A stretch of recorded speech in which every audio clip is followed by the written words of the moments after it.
안녕하십니까. 네, 이번 순서는 그 입시반 입시 설명의 마지막 3부 순서입니다. 내용은 어떤 내용이죠? 실기 과목에 대해서 안내를 드리겠습니다. 그림을 그린다가 아니라 각각의 명칭들이 따로 있고요. 그리고 그림을 조금씩 보면서 이렇게 치루어지는구나 라고 좀 보시면 될 것 같습니다. 네.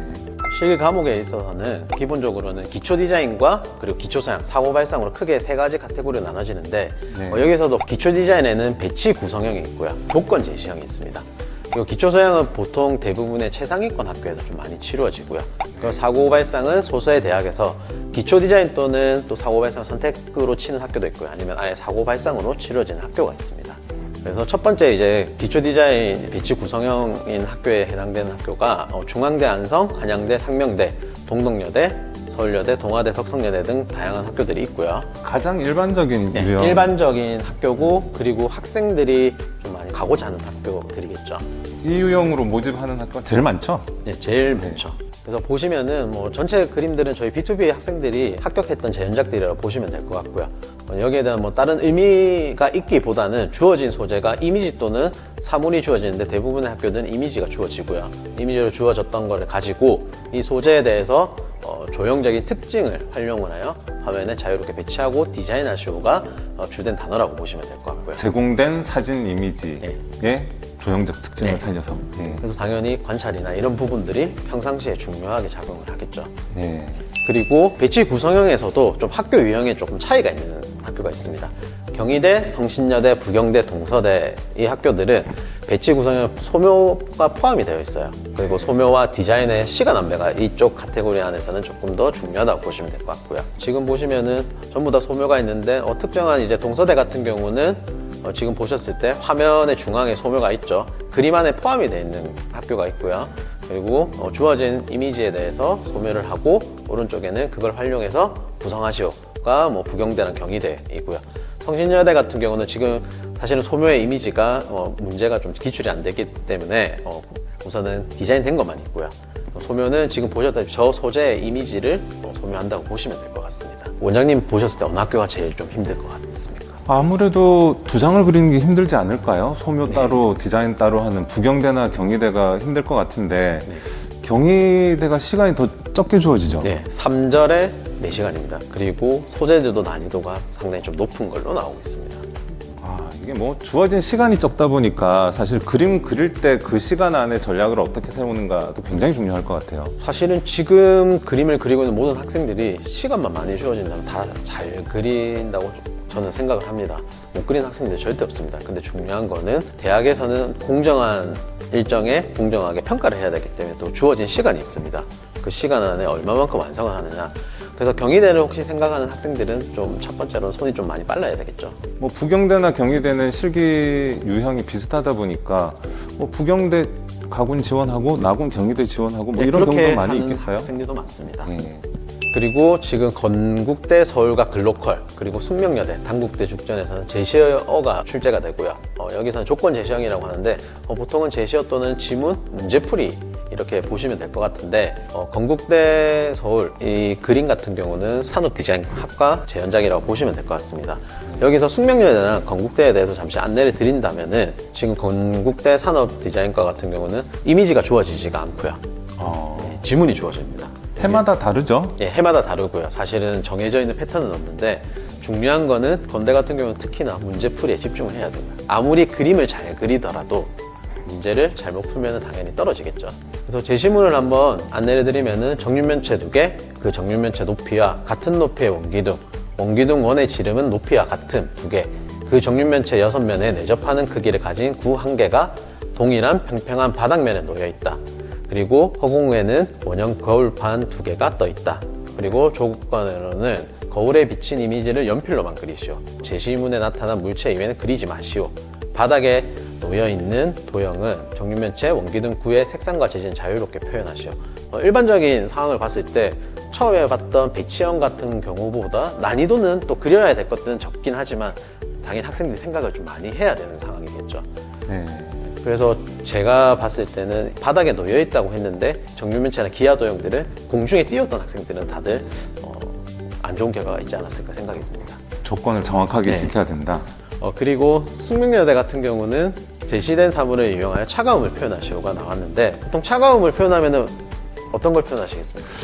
저는 뭐 색이 먼저 떠올라요. 네. 예, 차가운 색을 써야 되지 않을까라고 생각이 드는데 유의사항에 보니까 뭐 색상 변경 가능도 있네요. 그리고 다른 소재도 표현이 가능하고요, 여기서는. 그냥 저울만 그리는 게 아니라 예를 들면 저울에 있는 얼음부터 시작해서 뭐 눈사람도 표현하는 학생들도 있다고 하더라고요. 고등어를 그렸던 학생도 있고요. 그런데 차가움을 표현한다 쳤을 때 뭐 색상도 색상이지만 당연히 따뜻함과 너무 아니면 뜨거움 이런 부분들이 같이 공존한다면 차가움이 더 돋보이지 않았을까. 아, 대비적인 네. 발상이라고 하긴 뭐하지만 대비적인 효과를 조금 넣어주면 네. 더 유리할 것 같다. 그래서 지금 그 전에 있는 학교들은 뭐 보셨다시피 저런 이미지가 주어지고 배치를 하면 됐다면은 지금 조건 제시형인 학교들 같은 경우는 유의사항이나 제시된 조건들이 까다롭게 좀 있다고 보시면 될 것 같습니다. 네. 그래서 평상시에 문제에 대해서 좀 많이 풀이를 해봐야 될 것 같습니다. 네, 이번에는 그 기초 소양 과목으로 되어 있는 학교들 한번 살펴보도록 할 텐데요. 보통 이제 기초 소양 실기를 보는 학교들이 성적대가 조금 높은 학교들이라고 네, 생각을 하죠. 네, 그래서 서울대, 국민대, 고려대, 이화여대, 서울시립대, 뭐 중앙대는 무대미술과 얘기고요. 그다음에 이제 뭐 한예종, 부산대 뭐 이런 대학 정도라고 생각하시면 될 것 같습니다.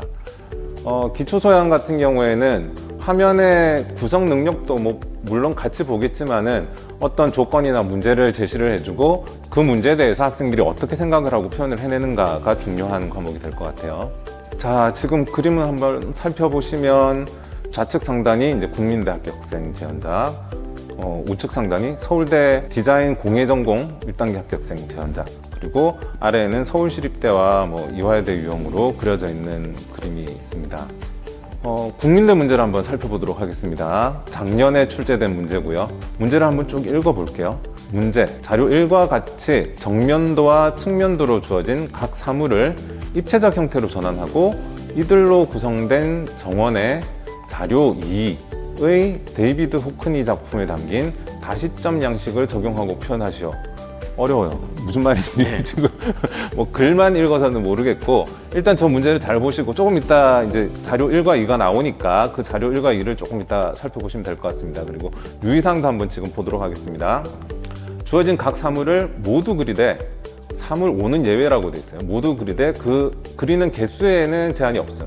각 사물의 전체 또는 부분만 그려도 무방함. 문제와 무관한 기호 문자는 그리지 마시오. 뭐 저기선 뭐 부정행위 같은 걸 방지하기 위해서 그랬겠죠. 제공된 도구만을 사용하되 자유롭게 선택해서 사용하시오. 도구는 사비연필, 플러스펜, 볼펜, 크레팡, 붓, 지우개, 연필깎이 뭐 이렇게가 제공이 됐습니다. 뭐 기초 디자인과 조금 다르게 뭐 기초 소양 같은 경우는 조금 더 건식 재료 위주가 좀 많다고 보시면 될 것 같아요. 예, 그리고 특히 이제 국민대 같은 경우에는 도구에서 뭐 플러스펜, 볼펜, 크레팡 뭐 이런 재료들이 있는데 저게 정해져 있는 게 아니라 해마다 뭐 다르게 나오죠. 실기대회 때도 다르게 나오기도 하고. 그래서 뭐 다양한 재료들을 조금 평소 때 연습해 보는 것도 필요할 것 같습니다. 자, 자료 1입니다. 자료 1에 사물 5가지가 나왔는데 지금 보면은 뭐 기와 지붕이 있는 건물, 자동차, 책상, 흔들의자, 뭐 나무 이렇게 보이고요. 나무 외에 뭐 나머지 것들은 정면과 측면의 이미지를 줬는데 저걸 입체 형태로 전환을 하라는 거죠. 네, 그렇습니다. 그래서 정면도와 측면도를 유추하여서 입체로 조금 표현을 자기 학생이 좀 해야 되는 부분도 있고요. 자, 이번엔 데이비드 호크니 작품입니다. 입체파의 그림을 보는 듯한 느낌이 들고요. 뭐 좌측 상단의 작품은 호크니 어머님을 작품으로 만들었다고 제가 알고 있습니다. 가운데 부분은 얼굴의 정면 부분이 보이지만 좌측으로 보면은 좌측면의 형태가 보이고 우측으로 보면 우측면의 형태가 보이는 다시점을 적용을 하고 있고요. 우측 상단에 있는 뭐 테이블인가요? 이렇게 보면은 마치 뭐 조선시대 책가도를 보는 것 같아요. 예. 뭐 약간 시점이 여공문법을 쓰는 듯한 느낌으로 표현이 돼 있고, 밑에 이제 의자나 뭐 정원 같은 경우에도 보면은 다시점이 잘 보이는 형식으로 작품이 제작되었습니다. 보셨다시피 문제에서도 당연히 잘 그린 것도 중요한데 얼마만큼 이 문제에 대해서 학생들이 생각을 하고 그렸느냐, 그리고 제시된 그렇죠. 조건에 대해서 네. 그냥 그런 부분도 당연히 중요하게 되겠죠. 저 다시점이라는 걸 어떻게 적용을 했고 그걸 앞에 제시된 소재들을 가지고 내 그림에 어떻게 적용을 할 것인가, 이게 문제겠죠. 그리고 시험을 치러지고 나서 또 학생들의 이 그림에 대한 설명에 대해서 면접이나 발표도 시간이 있습니다. 네. 그렇기 때문에 자신이 그렸던 그림에 대한 의도성도 당연히 중요한 거고요. 네. 자, 다시 한번 국민대 그림을 보게 되면은 다시점이 보이시나요? 전 좀 보이는 것 같아요. 다시 보니까 앞에 빨간색 자동차가 정면으로 보이는 부분도 있고 측면부도 있고 후면부도 보이네요. 네, 위에 이제 기와로 되어 있는 부분 같은 경우에도 지붕이 정면과 측면 부분이 보이면서 이게 자연스럽게 화면에서 배치가 잘 돼 있는 것 같습니다. 자, 이번에는 서울대 기출 문제를 한번 보도록 하겠습니다. 공예 전공 문제입니다.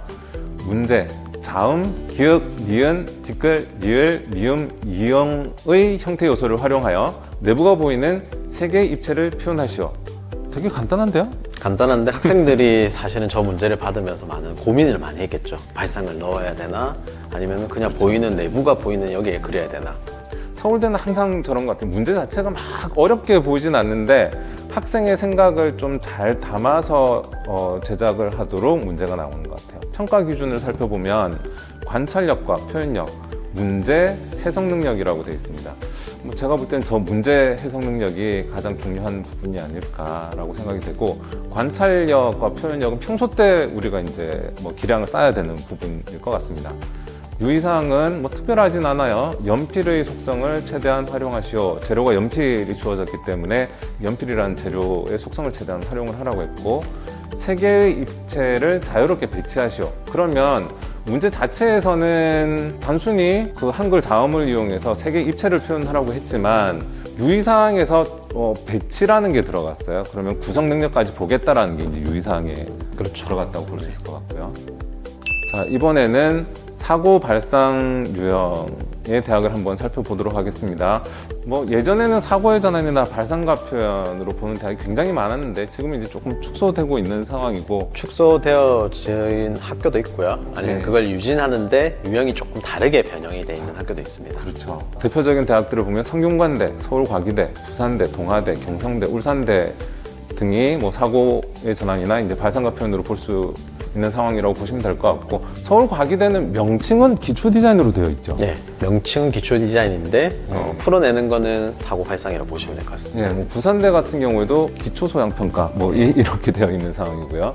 경성대는 사고의 전환이라고 되어 있지만은 기초 디자인처럼 배치를 해도 상관이 없다라고 들은 것 같고요. 좌측 상단에 있는 게 서울과기대 유형이고요. 뭔가 배치가 조금 복잡해 보입니다. 예, 이제 우측 상단에는 성균관대 유형으로 이제 합격한 학생 작품인데 소면은 지금 없고 디자인 부분만 예. 있는 거고요. 밑에 하단부에는 부산대 유형으로 보시면 되는데, 부산대는 예전에 쭉 오던 사고의 전환 발상가 표현 유형과 크게 다르지는 않아 보이네요. 문제를 한번 살펴보도록 하겠습니다. 서울과기대 문제고요. 제시문이라고 나와 있어요. 앞부분만 읽어보면 새로움은 이전까지 없던 무언가를 창출해내거나 감추어져 있던 무언가를 드러내는 대세가 아니라 이미 우리가 알고 있는 가치, 위계가 전도되는 데서 생각난다. 뭔가 이제 새로움에 대한 창조, 창출 이런 거에 대한 얘기인 것 같아요. 밑에 보면 보리스 그로이스의 새로움에 대하여 중에서라고 돼 있고, 제시문이 저렇게 나왔고요. 밑에 제시어라고 해서 칫솔과 치약이 제시어로 나왔습니다. 조금 더 자세히 보면은 밑에 이제 문제가 조건이 저렇게 나와 있어요. 제시 문장과 제시어에 대하여 1, 2, 3, 4번 항목대로 표현을 해야 되고요. 1번 보면은 주제를 설정하시오. 앞에 봤던 이제 제시 문장을 쭉 읽어보고 학생이 주제를 설정을 해야 됩니다. 나는 어떤 식으로 어떤 주제를 가지고 그림을 진행을 해낼 것인가. 그게 이제 저 아래쪽에 있는 화지 켄트지에서 1번 칸에 주제가 적혀야 되고요. 자, 2번 디자인 제작 의도를 설명하시오. 내가 디자인해낸 그림을 어떤 의도로 디자인을 했는지 저 2번 칸에다가 글로 적어 들어가야 되는 상황이죠. 그리고 3번 제시어의 형태를 묘사하시오. 아까 제시어가 나왔어요. 제시어가 칫솔과 치약이 나왔죠. 그러면 저 3번 부분에는 칫솔과 치약, 본인이 활용할 칫솔과 치약을 선택을 해서 3번 부분에 연필로 소묘를 해야 합니다. 4번 부분 제일 크게 되어 있는 면적에는 주제와 본인이 정한 주제죠. 본인이 정한 주제와 디자인 의도에 맞게끔 3의 형태를 포함하여, 그럼 3의 형태면은 칫솔과 치약이죠. 포함하여 자유롭게 표현하시옵니다. 그래서 학생들이 평상시에 지문을 읽고 자신의 의도를 어떻게 파악을 하느냐가 중요하고요. 사실은 뭐 그림을 네 번째 보시면 제3의 형태를 그리고 나서 글을 적는다기보다는 자기가 말하고자 하는 그 표현하고자 하는 그림에 대한 글을 먼저 좀 적어 놓고 표현을 하는 게 훨씬 더 낫겠죠. 네. 뭐 평소 때 그 발상에 대한 훈련이나 이런 게 좀 잘 되어 있는 친구들은 뭐 어렵지 않은 과목이 될 것 같고요. 발상이 조금 힘들어하는 친구들도 있어요. 이제 그런 경우에는 서울 가기 대해 생각을 좀 잘해봐야 될 것 같습니다. 지금 안내드릴 사항은 코로나19에 대해서 안내를 좀 드리겠습니다. 사실 지금 현재로서는 코로나19로 인해서 사회적 분위기라던가 학생들 특히 학교를 간다던가 못 간다던가 이런 부분이 많이 발생을 하고 있는데요. 그러면 이걸로 인해서 어떤 부분들이 좀 변경이 되어졌는지에 대해서 안내를 드리겠습니다. 코로나19로 인한 이제 대입전형 일정이 변경이 되었습니다. 2021학년도 대입전형을 보시면은 수능 시험이 원래대로라면은 11월 19일이었고요. 그리고 수시 모집 원서 접수도 9월 7일, 그리고 전형 기간은 12일부터고 정시 모집은 12월 26일부터, 그리고 전형 기간은 1월 1일부터인데 대학 수학 능력 시험 자체가 시험일이 12월 3일로 14일이 연기가 되었고요. 그리고 수시는 17일이 연기가 되었습니다. 정시 모집은 11일이 연기가 되었습니다. 학생들이 순차적으로 등교를 하게 되는데 또 어떤 상황이 발생을 할지 모르는 상황이라서 그 이유에 대한 부분들은 어느 정도 이제 교육청이나 이제 정부에서 지침에 따라서 저희도 수업에 대한 부분들도 좀 더 신경 쓰도록 하겠습니다. 겨울에 코로나가 다시 뭐 대유행할 수도 있다는 얘기가 있어서 사실은 걱정이 좀 많이 되는 상황이에요. 전부 다 같은 입장이기 때문에 괜히 이 분위기에 휩쓸리기보다는 지켜야 될 거, 사회적 안전거리 두기라던가 그다음에 이제 청결 유지만 좀 잘하면서 학생은 학생답게 공부할 거는 공부에 집중을 하고 그렇게 하는 게 가장 좋지 않을까 생각이 듭니다. 네. 그리고 마지막으로 이제 학부모님께 좀 당부 말씀을 드리도록 하겠습니다. 첫 번째, 지각과 결석이 조금 없었으면 좋겠습니다. 사실 이제 지각이나 결석 같은 경우에는 학생들이 습관적으로 이루어지는 경우가 많은 것 네, 같아요. 맞습니다. 그리고 한 번 지각을 한다거나 한 번 결석하고 나면 가기가 싫어져요. 그래서 뭐 그런 부분은 저희도 푸시를 하겠지만 집에 부모님들께서도 조금 민감하게 보시고 학생들 좀 도와주시면은 실기력 향상시키는 데 도움이 많이 될 것 같습니다. 그리고 이제 두 번째는 아프더라도 학원을 보내주셨으면 좋겠습니다. 왜냐하면은 시험 치는 당일날 아프면은 사실은 시험을 못 치는 게 아니라 치료해야 되는 상황인데 당연히 저희도 마음이 아프죠, 선생님들의 입장에서. 그러나 그러한 부분에 대해서도 학생들이 좀 대비를 해야 되는 거라서 아프더라도 학원에 오고 좀 그릴 수 있는 만큼 그리면서 좀 내성을 길르는 게 나중에 수능 치는 날, 시험 치는 날에 있어서 그러한 컨디션 관리도 훨씬 더 중요하게 생각지 않나라고 생각이 듭니다. 저희가 코로나19 증세가 있는데 학원으로 보내달라는 얘기는 절대 아니고요. 그런 경우는 집에 있어야죠. 이제 그런 경우가 아니라 뭐 배탈이 난다거나 컨디션이 안 좋다 보니까 학원 가길 조금 꺼려할 때도 있어요. 이제 네, 그럴 때 조금 적극적으로 그래도 준비할 수 있도록 도와달라고 부탁드리고 싶습니다. 그리고 세 번째는 학원 수업 시간 외에는 가족 행사는 안 잡아주셨으면 좋겠습니다. 왜 그러냐면 보통 가족 행사를 간다고 해서 학생들이 뭐 수업을 빠지고 그러면 사실 또 보강을 해야 되고 그러다 보면은 공부하는 시간도 또 줄어들게 되고요. 스케줄 자체가 모든 게 다 꼬이기 때문에 웬만하면은 학원을 안 가는 날에 있어서 좀 가족 행사를 잡아주셨으면 좋겠습니다. 뭐 저희가 수업이 개인 과외식으로 잡혀 있는 상황이 아니다 보니까 뭐 빠졌을 때 사실은 중요한 설명이라든지 중요한 평가를 놓치는 경우가 생길 그렇죠. 수도 있어요. 학생들이 많이 드는 생각이 나는 그림을 뭐 한 3년 했어 라고 하지만 이 학생의 좀 면면을 좀 따져보면은 지각과 결석이 많은 학생들도 많았어요, 더러. 실질적으로 학원을 와서 그림 날짜로 계산을 해보면 한 6개월도 안 되는 학생도 많았어요. 그런데 눈은 높아져 있고, 눈은 높아져 있는데 손은 안 따라오고, 그리고 경력도 자기는 이 정도인 것 같고, 3년을 했던 것 같고, 당연히 힘들어지죠. 그래서 중요한 거는 뭐 건강관리와 결석, 지각이 확실히 관리되는 게 중요하겠죠.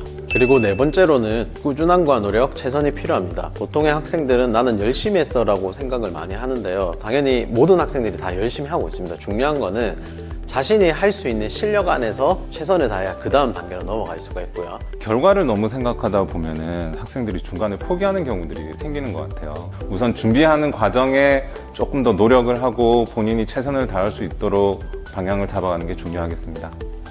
그리고 마지막으로 학생에게 격려의 말과 많은 대화를 나눠주셨으면 좋겠습니다. 보통 학생들이 가장 힘들어하는 게 부모님도 사실은 조언을 해주고 싶다고 생각을 많이 하시지만 그림을 그리는 자녀가 처음인 경우가 대부분이라고 생각이 들거든요. 기승전 공부해라고 밖에 얘기가 안 되더라고요. 학생도 조금 알았으면 좋겠는 게 부모님께서 그 얘기를 정말 하고 싶은 게 아니라 뭔가 더 도움되는 말을 하고 싶지만 사실 뭐 그림이나 그 부분에 대해서는 좀 잘 모르시다 보니까 그렇게 얘기가 나오는데 그런 경우에는 조금 더 많은 대화를 해보고 알아가려고 하는 게 훨씬 더 학생한테 더 도움이 되지 않을까 생각이 듭니다. 네. 일반 대학 진학하는 입시와는 상황이 조금 다른 부분들이 많이 있죠. 뭐 실기를 함께 준비해야 된다는 게 학생들에게는 뭐 좀 부담이 많이 될 수 있는 부분이기 때문에 중요한 거는 좀 학생한테 좀 최대한 맞추긴 하지만 그렇다고 해서 학생은 내가 지금 고3인데 라고 해서 그걸 자신의 훈장처럼 생각을 안 했으면 좋겠고요. 부모님과 학생들이 같은 생각으로 최대한 진행이 될 수 있도록 많은 대화가 좀 필요하지 않을까 생각이 듭니다. 네, 저희도 최선을 다해서 학생들의 좋은 결과를 만들 수 있도록 노력하겠습니다. 우선 여기까지가 입시 설명회가 전체가 마무리가 되었고요. 네, 학생들 개개인마다 상황은 조금씩은 다른 부분들이 있어요. 본인이 선택하고 싶은 대학, 뭐 꼭 그쪽으로 맞춘다기보다는 본인한테 유리한 전형이 어떤 건가 그런 부분들을 담임 선생님과 정확하게 상담을 해서 입시를 진행을 하는 게 유리할 것 같습니다. 이상으로 입시 설명회를 마치도록 하겠습니다. 네, 감사합니다. 감사합니다.